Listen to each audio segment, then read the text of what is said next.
Baik saudara, terima kasih Anda kembali bersama dengan kami dan Anda masih menyaksikan siaran TV One Pontianak bersama saya Juniadi Herman dan saya masih ditemani dengan narasumber kami yaitu Direktur Reserse Narkoba Polda Kalimantan Barat Kombes Pol Gembong Yuda. Pak, tadi sudah dijelaskan dari awal masuknya beredarnya narkoba di Kalimantan Barat ini melalui pintu-pintu perbatasan, diantaranya perbatasan resmi dan perbatasan tidak resmi. Tentu banyak sekali pintu perbatasan yang tidak resmi di negara kita ini.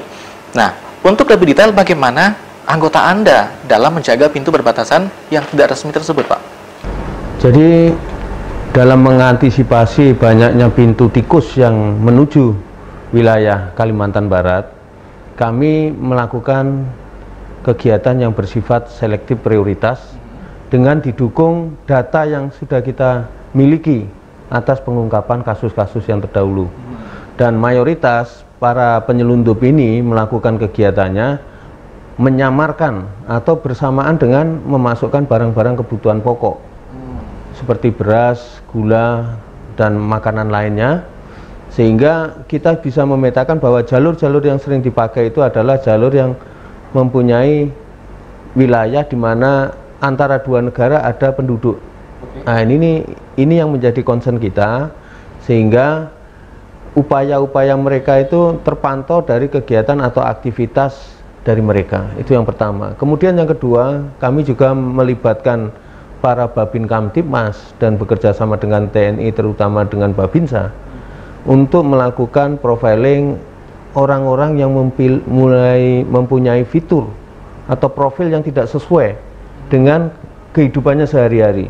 Sebagai contoh, apabila dia profilnya hanya seorang buruh atau seorang peladang, tapi kehidupan sehari-harinya tidak sebanding dengan penghasilan yang harusnya dia terima, ini menjadikan concern kita untuk melakukan penyelidikan lebih lanjut terhadap aktivitas di luar kebiasaan itu. Itu menjadi atensi melalui pintu perbatasan yang ada di negeri ini, begitu. Selain dengan melihat ataupun mengidentifikasi kehidupan seseorang tersebut, ya. Nah, setelah itu, bagaimana cara dari kepolisian sendiri agar bisa menemukan orang-orang ini yang memang membawa narkoba tersebut dari luar negeri? Lebih spesifik lagi, Pak. Jadi begini, sindikat ini bermain atau melaksanakan aksinya merupakan dalam bentuk jaringan yang besar. Beberapa kasus yang terdahulu ada jaringan yang belum terungkap, itulah yang menjadi concern kita untuk mengejar. Kita mempunyai teknik dan taktis yang mungkin tidak bisa saya sampaikan dalam forum ini, itu kita olah terus sehingga kita bisa membaca atau memapping. Misalkan terungkap kasus X, nah kita bisa melihat background di belakangnya siapa yang bermain. Nah, disitulah yang menjadi antisipasi kita kemudian. Jadi perkara yang sudah kita ungkap tidak berhenti di situ, tapi kita akan menggali dan menggali siapa sindikat yang ada di belakang itu, termasuk melibatkan kurir-kurir orang lokal kita yang diperdaya untuk bisa memasukkan dengan iming-iming imbalan sesuatu rupiah yang cukup lumayan kalau menurut mereka, tetapi sebenarnya mereka sendiri juga tidak kurang paham bahaya atau sanksi hukuman yang berat yang mengintai dia dengan perbuatannya tersebut.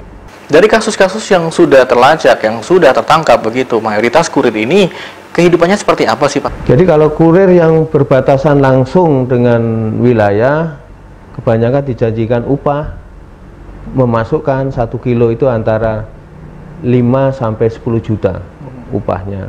Dan kehidupannya memang sedikit berubah.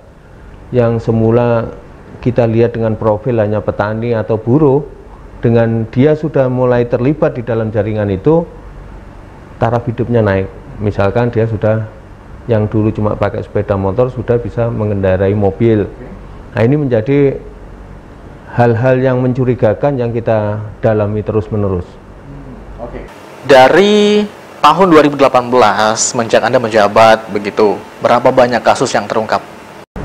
Di tahun 2018 akhir, itu diungkap sekitar 730 kasus. Hingga tahun 2019? Ya, 1 tahun 2019, itu sekitar 756 kasus. Dengan seiring peningkatan kasus itu, ternyata kualitasnya juga meningkat, karena barang bukti yang disita dari kasus yang kita tangani naik 300% yang saya sampaikan. Di tahun 2018 kita bisa menyita kurang lebih, khusus untuk Polri ya, itu kurang lebih 38 kilo jenis narkotika jenis sabu. Tetapi di tahun 2019 kita naik menjadi 113 kilo, jadi kurang lebih 300%. Ya, dari kasus yang telah ditangani tadi yang sudah terungkap, apakah mekanismenya sama dengan jaringan yang sama pula atau saling bergantian itu, Pak? Jadi hasil yang kita dapat bahwa pemain inti orangnya sama. Sama. Okay. Yang ada kedudukannya di negara tetangga. Tetapi untuk kurir bergantian.